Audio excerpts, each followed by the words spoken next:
21 horas con 17 minutos, seguimos con el programa, el tema del día, lo habíamos mostrado en nuestra imagen, y es la fotografía, la imagen que ha compartido también el ministro de Defensa, Remy Ferreira, a propósito del lago Popó. Es que nos ha llamado la atención, recordemos hace más de un año cuando conocíamos esta noticia sobre esta situación en el lago Popó y ver imágenes con agua a raíz de la lluvia, pues obviamente era una información que la queríamos compartir también en este espacio. Por eso se encuentra con nosotros también el ministro de Defensa, Remy Ferreira, en los estudios. Ministro, buenas noches, es un gusto que nos acompañe, bienvenido. Buenas noches, gracias por la invitación. Bueno, ministro, nos decía, la imagen que se ha compartido era de ayer, precisamente, a través de su cuenta. Ayer acompañamos al hermano presidente a las actividades del Dakar, al inicio de la etapa que partía de Orinoca a San Martín, ¿no? Antes de Uyuni. Y en el recorrido se pasa por el lago Popó. Y ahí el presidente mostró, ¿no?, sorprendido además y alegre del crecimiento que había tenido el caudal de las aguas del río Popó. Nosotros fuimos hace un mes atrás y ya había un incremento paulatino, moderado, yo diría un 30% de la superficie original. Recordemos que este es el segundo lago más grande del país, tiene 2.337 kilómetros cuadrados. Es después el Titicaca el más importante.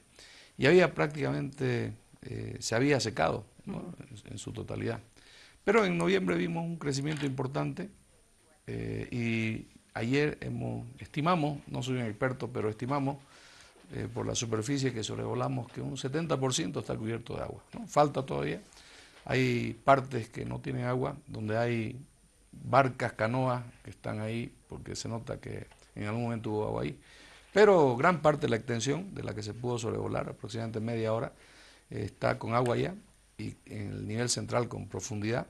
Y los bofedales adyacentes que estaban hace 4 meses totalmente secos, hoy están también con agua. Algo que realmente nos alegró y por eso subimos esa foto. No soy un experto, repito, ¿no? Fue una expresión de alegría que queríamos compartir. Y bueno, yo creo que hay que seguir con atención. Hay que atribuirle en gran medida al mismo medio ambiente. Así como se secó casi totalmente por el cambio climático y un factor humano que no se puede negar, este repotenciamiento del caudal de las aguas tiene mucho que ver, ¿no?, con la propia naturaleza. Y posiblemente es algo que los estudios tienen que decir, el trabajo efectivo que se ha hecho en la prohibición de la utilización de las aguas de los afluentes que le quitaban corriente que iban al Popó. Pero eso, repito, es algo que habrá que estudiarlo. Hay que hacer notar que estudios han demostrado de que hay un ciclo, ¿no?, de entre 10 y 15 años de sequía, porque no es la primera vez que ocurre esto, ¿no? Hace 20 años, hace 15 años ocurrió exactamente lo mismo, ¿no?, lo que ocurrió el meses pasados, que se secó totalmente. Hoy se está repoblando y no es solo fruto de las últimas lluvias, ¿no?, porque en noviembre ya había un crecimiento paulatino, lo que quiere decir que los afluentes de alguna u otra forma han ayudado a que esto se esté dando. Empezamos con esto porque realmente nos llamaba la atención, estábamos muy tristes con la información, el tema de la crisis climática, porque así se habla, ¿no?, por todo lo que estamos viviendo en el mundo, y de hecho Bolivia ha ido impulsando diferentes políticas que permitan empezar a contrarrestar aquello, y por eso hablábamos del tema, ministro, y compartíamos porque la imagen que usted compartió en redes sociales a través de su cuenta, pues sí se ha hecho muy viral, y de ahí que también el día de mañana es un viaje para poder ver también la zona ya con las autoridades, el gobernador de Oruro, tenemos entendido, nuestra periodista va a estar allá también en la cobertura, y bueno, hablar acerca de estos temas que sin duda son parte también de nuestro país. Aprovecho también, ministro, para abordar otros temas, si me permite. Pero antes de pasar, Claro, hay claro que que hacer sí. notar que también pasamos por el lago Ururu, del que se había reportado su práctica sequía. Así. También está poblado, ¿no?, también está con agua en un buen nivel y indica, ¿no?, que en la zona de alguna otra forma ha habido un mejoramiento de las condiciones que permiten que esto ocurra. Ahora, lo que está haciendo la naturaleza tiene que ser coadyuvado por el hombre, ¿no? Las medidas que tomó la gobernación, las medidas que han tomado las diferentes instituciones, el Ministerio de Medio Ambiente y Agua para evitar la sequía del lago Popó, tienen que esforzarse. Lo que hay que hacer ahora es evaluar cuánto corresponde a lo que se ha venido haciendo y cuánto es lo que se le da a la naturaleza. Exacto, y hay que tomar en cuenta estos datos. Así. Aprovecho lo que usted decía mientras hacían un recorrido también hacia Uyuni para ver el paso del Rally Dakar. Una primera impresión suya, ministro, a propósito del tema, sobre la participación, cuarto año consecutivo. ¿Qué le ha parecido? Mire, yo no soy un afecto especialmente a las carreras de autos, pero me emocionó mucho el cariño de la gente, ¿no? Gente que ha venido de diferentes partes del país, había gente con bandera de Santa Cruz, de Cochabamba, de varios departamentos que estaban alentando a nuestros participantes. La participación de la población de las localidades por donde pasa la competencia, masiva realmente, ¿no? Yo repito, acompañé al presidente porque él es uno de los que ha impulsado este proyecto y en esa experiencia realmente quedé conmovido del cariño de la gente, ¿no? por los deportistas, del aprecio que se siente y también sentí orgullo por nuestros participantes, que son varios, es el año en el que más participantes de Bolivia han habido en diferentes categorías, pese a que no tienen el apoyo económico, ¿no? y la logística que tienen otros competidores. Sin embargo, creo que han dado una buena imagen. Como anécdota, durante unos minutos seguimos en el helicóptero lo que hacía Daniel Nosiglia, ¿no? Perdón, Walter Nosiglia, el otro motociclista, ¿no?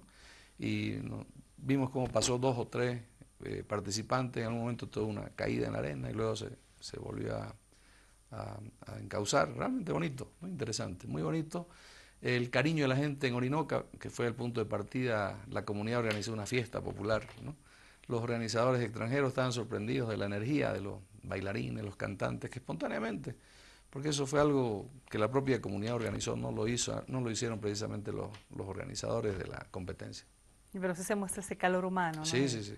Sin duda alguna. A pesar del clima, de hecho, tenemos entendido que la novena etapa también se suspende ya en el otro tramo. Sin embargo, se ve esta otra parte que ha permitido el Dakar. Pero ayer fue un clima ideal porque no estaba con mucho sol, no estaba muy caliente, pero tampoco estaba frío. Si bien había llovido el día anterior, en la mañana la pista el camino estaba con barro, pero con el sol a eso de las 10, 11 de la mañana empezó a secarse y quedó bien. Por eso es que en el resultado no ha habido accidentes ni nada que lamentar, ¿no? Ha sido una buena jornada. Lamentablemente la lluvia en las anteriores ocasiones nos jugó una mala pasada, ¿no? Porque se ha tenido que suspender varios tramos por eso. Exacto. Ministro, hace instantes, no hace instantes, bueno, se está dando el tema de la posesión del presidente de Nicaragua, participa el presidente Evo Morales, pero me quería referir, en horas de la tarde se tenía la participación del embajador de Bolivia ante la Organización de Naciones Unidas, porque Bolivia forma parte del Consejo de Seguridad, primera reunión, y además ha tenido una participación muy importante en el sentido de qué se quiere de este Consejo de Seguridad. Guterres también ha hecho el nuevo secretario general de la ONU, decir, necesitamos un cambio, el mundo está esperando esto. Sí, Bolivia sí. es importante su participación. Estuvimos hace unos días en La Haya, en el comité jurídico de la demanda marítima y coincidimos con el embajador Sacha Llorenti, que también es parte de la comisión, y nos comentó, ¿no?, un plan de trabajo que ya lo está empezando a ejecutar. Es un trabajo intenso que apunta primero al rol de la paz que debe cumplir el Consejo de Seguridad, ¿no? La defensa de la paz, la defensa de la seguridad, ¿no?, de los países, pero también el respeto a la soberanía de los pueblos, ¿no? El rechazo a la agresión de potencias extranjeras, de poderes imperiales sobre países especialmente del tercer mundo, el respeto de los derechos humanos, ¿no?, el respeto de la causa de la humanidad que hace mucho tiempo nuestro país apoya, siempre se ha apoyado, por ejemplo, la causa de Palestina, la reivindicación de la soberanía sobre Guantánamo en Cuba, la eliminación de los últimos focos de conflicto en nuestro continente, lo mismo que en el África y en el Asia. Es decir, una política principista, ¿no?, que coincide con la política exterior de nuestro país. Creo que con el dinamismo, la agilidad que caracteriza al embajador Llorenti, en estos 2 años que vamos a ser como país miembro de la Comisión de Seguridad de las Naciones Unidas, nuestro país va a tener la posibilidad, ¿no?, de ampliar su visión de lo que debe ser un mundo unido, sin conflicto, equitativo, sin imperialismo. Ministro, sobre el tema antes, la consulta también en instantes desde Santa Cruz y Cochabamba, pero permítame sobre el tema. Hablamos de la ONU, hablamos de lo que se espera y de cierta manera el apoyo que se ve en tema de este cambio y la Organización de Naciones Unidas, algo que no se ve por ejemplo, con la OEA y con el señor Almagro. Entonces, como que se pide, ¿no?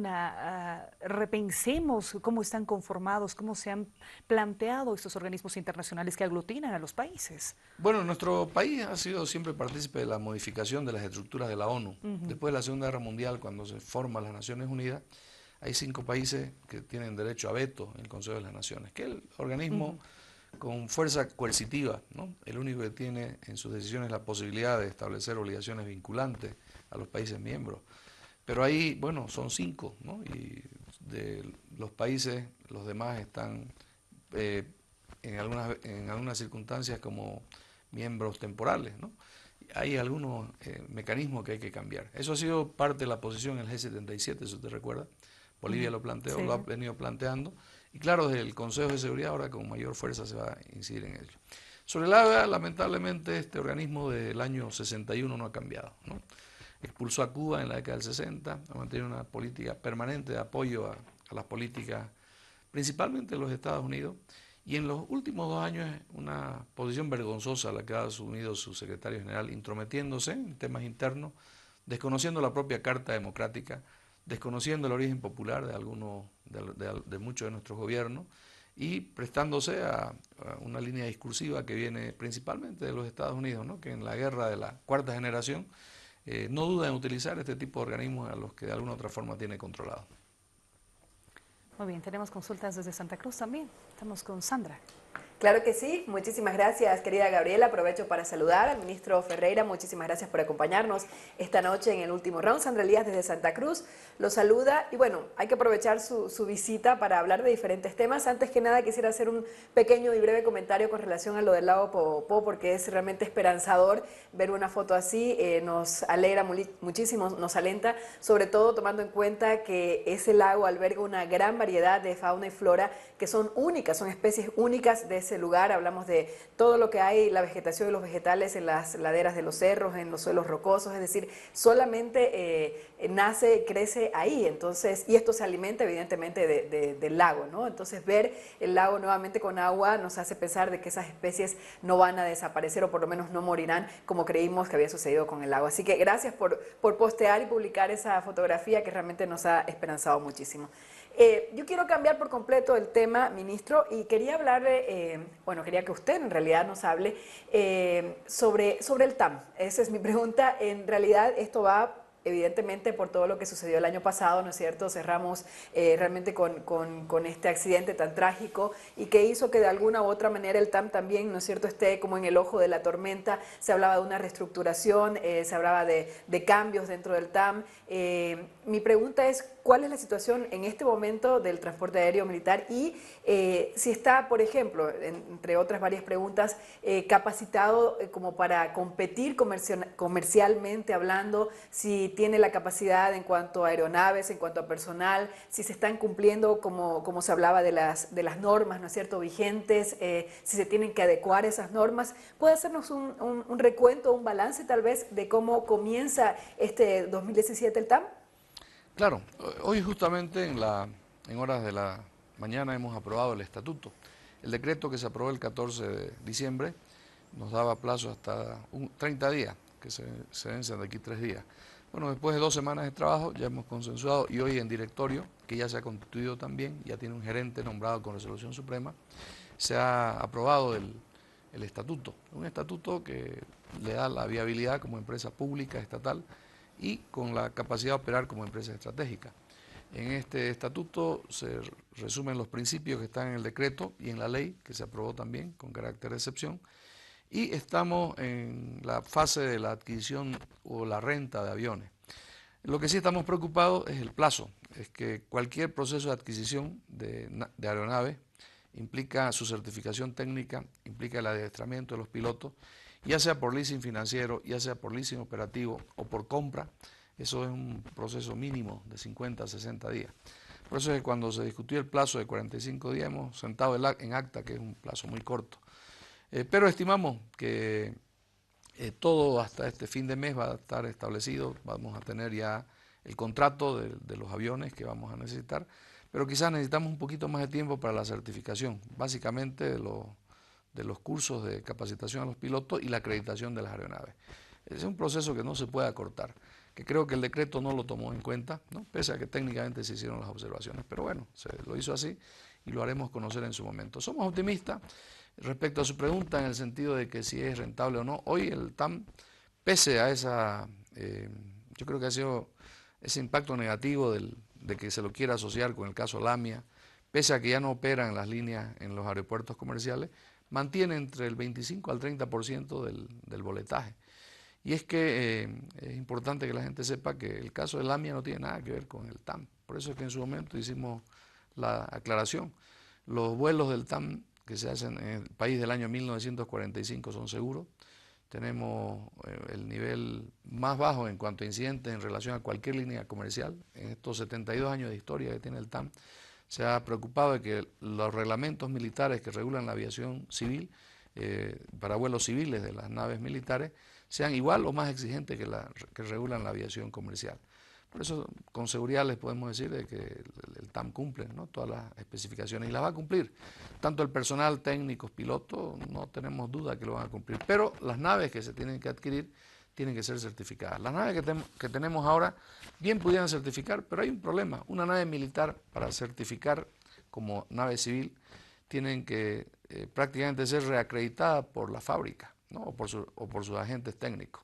Y eso es casi tan caro como comprar otra aeronave. Por eso se va a dar la paradoja que teniendo 5 o 6 aviones que están en buen estado, BAE, ¿no?, Boeing, no van a poder operar, porque ya están registrados desde el inicio como aviones militares. Y cambiarlos como aviones civiles implica una recertificación que va desde la fábrica prácticamente, ¿no?, y eso cuesta mucho dinero. Por eso es que la alternativa es que esos aviones queden para la Fuerza Aérea, para operaciones de transporte militar o institucional, y tengamos que adquirir 2 o 3 aviones, o por el leasing financiero operativo, o como habíamos pensado algunos de los del BOA, que había la posibilidad de comprarlo.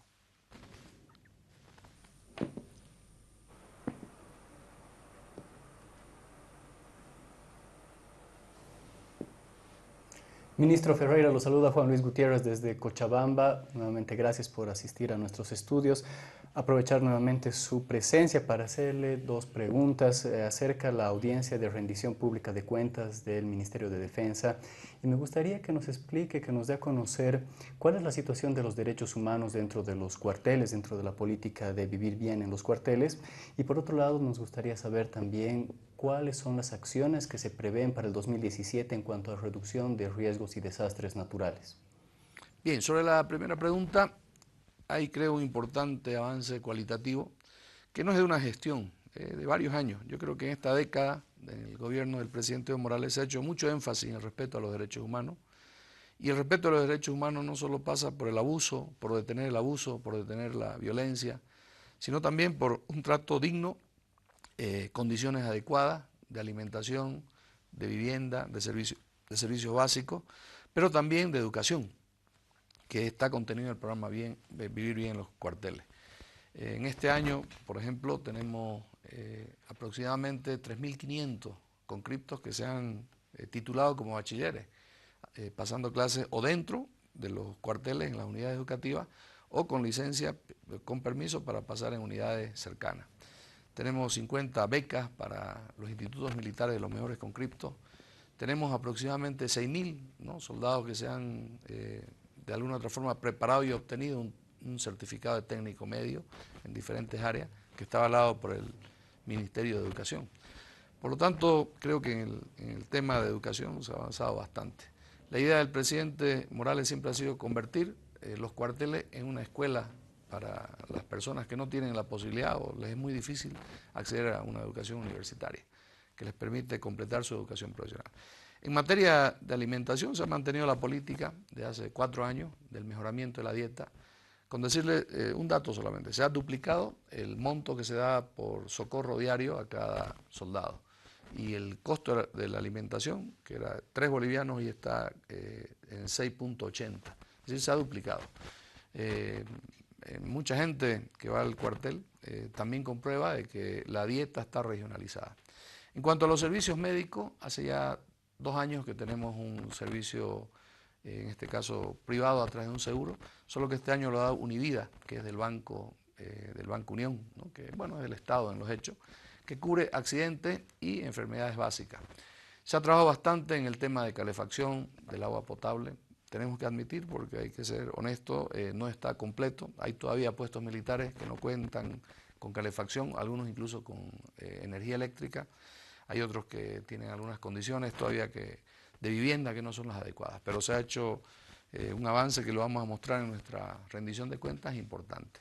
Algo que también es importante hacer conocer, que hemos dotado después de 30 años de menaje, de vajilla, y estamos entregando a fin de mes, pero es gestión del año que ha terminado, 20.000 catres, ¿no? El año pasado, a comienzo del anteaño pasado ya, a comienzo del año pasado, finales del anteaño pasado, se entregaron 30.000 colchones. Y hoy se están entregando 20.000 catres que son de 3 plazas, con lo que va a estar cubierta también esta demanda. Algo también que se ha trabajado con mucha persistencia es el tema de la equidad de género, de la lucha contra la discriminación y el racismo. En este momento, uno de los principales aspectos que se toma en cuenta para el ascenso de los oficiales, los oficiales, es su relación al tema de derechos humanos, al tema de equidad de género, al tema de violencia, al tema de discriminación. Podemos también hacer notar de que la vocación de la institución ha cambiado y eso se ha reforzado este año. El año que ha pasado, la participación de las Fuerzas Armadas en la contención de incendios ha sido importante. Sería muy difícil sin la participación de las Fuerzas Armadas el haber sofocado incendios en el oriente del país, en el propio Cochabamba, ¿no? En el tema de las inundaciones, en el tema de la sequía. Se han mantenido los programas tradicionales de apoyo en materia social como el Juancito Pinto, ¿no? El Bono Dignidad, campaña de alfabetización y últimamente, ¿no? En apoyo de actividades operativas, en apoyo de algunas actividades de la sociedad civil. Se ha cambiado, ¿no? Creo que esa política ha dado fruto. Este año, el año pasado, el anteaño pasado tuvimos 11 fallecidos. Hoy tenemos una cifra similar, ¿no? Pero ¿qué es lo que ha cambiado cualitativamente? De los 11 fallecidos, de los conscriptos fallecidos, accidentes, 4 de ellos por rayo, que les cayó un rayo, ahogamiento, ¿no? Ninguno por violencia. Ninguno ha muerto a causa de un golpe, de una patada, de un puñete, ¿no? Es decir, excepto uno, pero eso fue al final de la gestión del anteaño pasado, que fue una pelea entre soldados. Pero después todos han sido... No podemos negar que tenemos cierta responsabilidad, ¿no? El hecho de que hayan ejercicios cuando hay posibilidad de tormenta eléctrica había que preverlo, ¿no? El tema de un ahogamiento, pero son accidentes.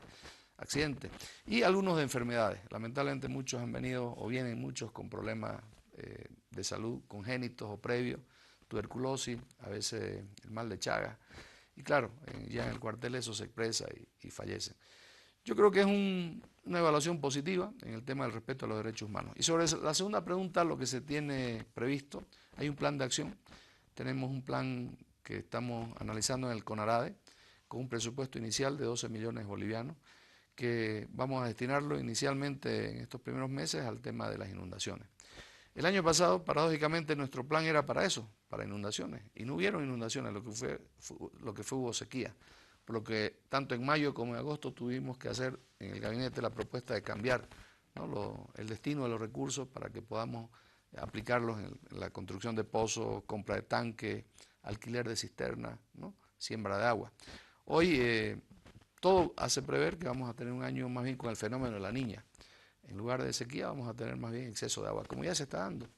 En este recorrido que hicimos ayer en la zona del recorrido del Dakar es impresionante, ¿no? En la zona de Potosí, Oruro, la cantidad de agua que hay en todas partes, ¿no? Que ya, bueno, cuando es exceso está causando problemas. Aquí en La Paz, 3 días intensos de lluvia, ¿no? Según los pronósticos, no va a haber sequía este año, ¿no? Estamos preparándonos en ese plan de contingencia más bien para lo contrario, ¿no? Para las inundaciones y riadas. Ministro, nos gustaría que también podamos ampliar un poco más sobre este ámbito educativo de las Fuerzas Armadas. Como usted lo mencionaba, hemos sido testigos de que los conscriptos ahora son capacitados más que antes, si bien lo hacían hace tiempo también, en ciertas tareas técnicas. No sé si nos puede ampliar un poco más esta información. ¿Qué tipo de educación hoy reciben los conscriptos de las Fuerzas Armadas? Bueno, hay una formación técnica general, ¿no? Algunos llegan al título, otros no, pero la reciben igual. En diferentes ramas, tenemos electricidad, plomería, panadería, carpintería, manejo básico de informática, ¿no? Tenemos horticultura, técnicos mecánicos, ¿no? Son los cursos que se están dando y que están certificados y que son avalados por el Ministerio de Educación. Pero además de ello hay programas básicos en computación que no dan ningún título, pero que le permiten al soldado tener todas las habilidades y destrezas como para poder operar programas de computación. Aparte de ello, este año, el año 2017, está en marcha, hemos presentado un proyecto conjuntamente el Comando en Jefe de la Fuerza Armada para habilitar la licencia de conducir profesional, que hace unos años, 15 o 20 años se suspendió, no sabemos por qué. Antes el conscripto al salir salía también, además de su libreta, con un brevet profesional que le daba un instrumento de trabajo. Se ha suspendido, pero este año esperemos podamos con un decreto rehabilitar ese programa que va a permitir una fuente adicional de formación. Además de esos programas tenemos los cursos de bachillerato. Hay muchos soldados que no han terminado el colegio, entonces se les permite ir a los SEMA o asistir a los colegios que a veces, unidades educativas que a veces se tienen en las propias unidades militares, ¿no? Es decir, o tienen franco para ir a estudiar, se ha ampliado ese franco para los que son universitarios también.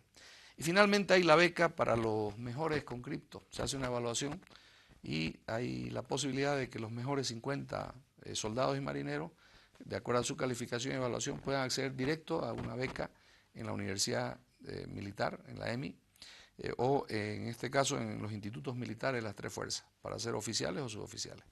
El antaño pasado fueron 48 y este año se ha logrado a 50. Estamos gestionando 5 convenios con 5 universidades para tratar de ampliar el número de nuestros soldados que puedan también tener formación universitaria.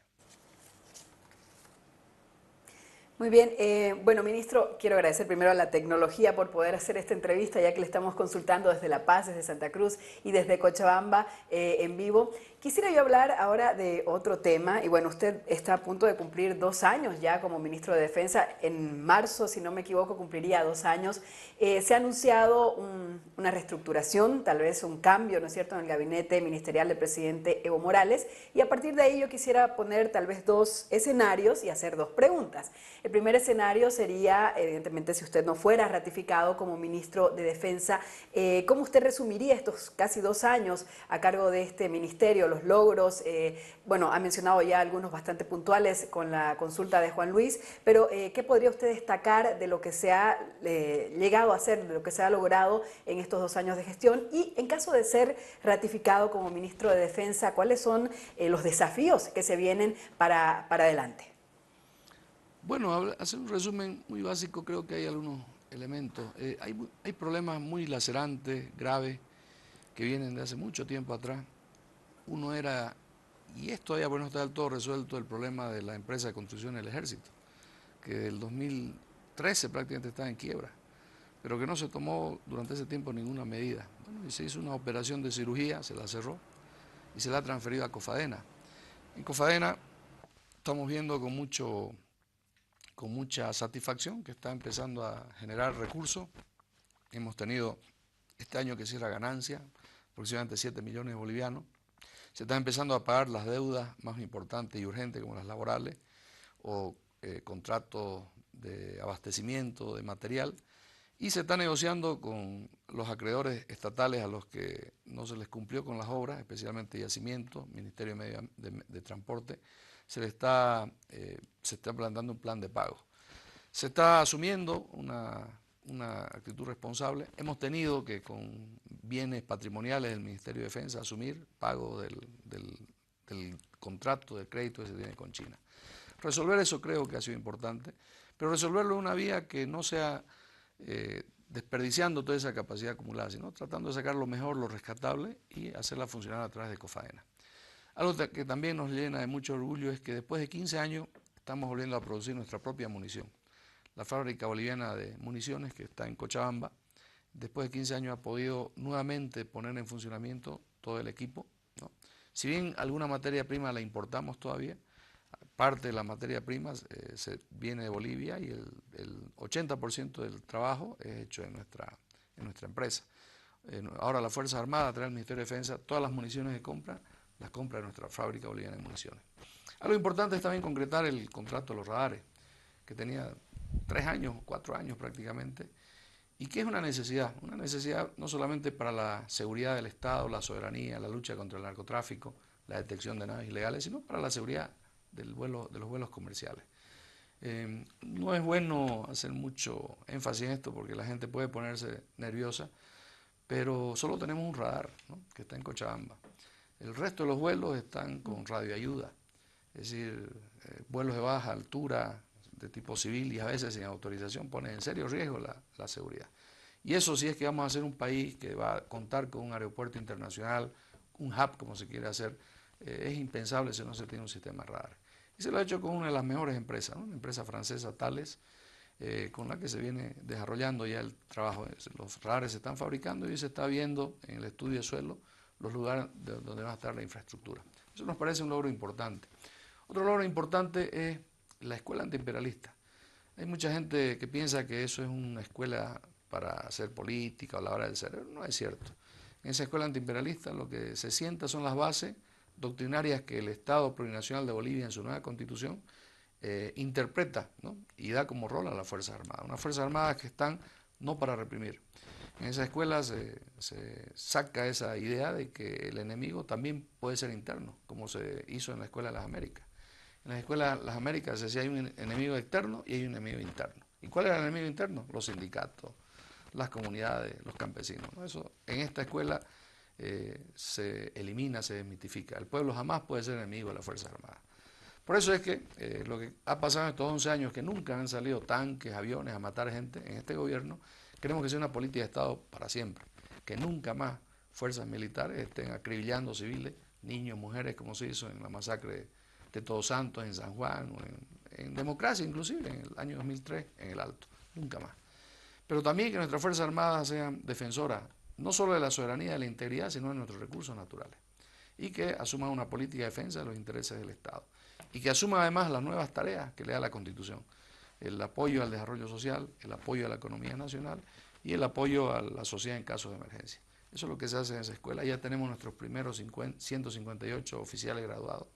Y este año, si me pregunta lo que se hiciera si fuéramos ratificados, se quiere implementar esto a nivel de oficiales superiores, ¿no?, que sería uno de los programas más ambiciosos que hay.